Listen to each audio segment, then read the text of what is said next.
শেষ ঠিকানা যদি 3.5 হাত মাটি হয়, তাহলে কিসের তো ক্ষমতার দাপট?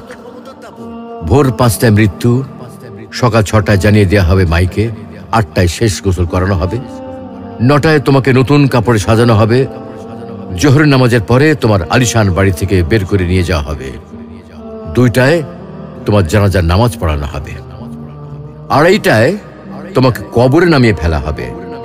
মাটি দেওয়া শেষ হয়ে গেলে কেউ তোমার জন্য দোয়া করবে, আর কেউ চলেও আসবে।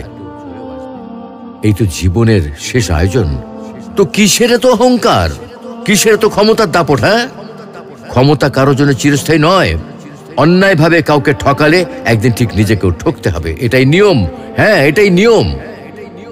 ভোরের সূর্যোদয়ের আলোতে যে পৃথিবী আলোকিত হয়, সন্ধ্যার সূর্যাস্তে তা আবার হারিয়ে যেত দেখি। অসত্য দিয়ে সত্যকে কখনো ঢেকে রাখা যায় না। প্রকৃতি বড়ই নির্মম। কবে, কখন, কোথায় কার উপর আঘাত হানে তা একমাত্র উপরওয়ালাই ভালো বলতে পারেন। অহংকার আর দাম্ভিকতা পতনের লক্ষণ। তাই অহংকারী না হয়ে সহনশীল হন। ক্ষণস্থায়ী এই দুনিয়ায় কেউ চিরস্থায়ী নয়। এজন্য ভুলে যেতে হবে সব রোগীর স্বপ্ন, ফিরে আসতে হবে রবের দিকে, কারণ শেষ ঠিকানা তো সেই 3.5 হাত মাটি।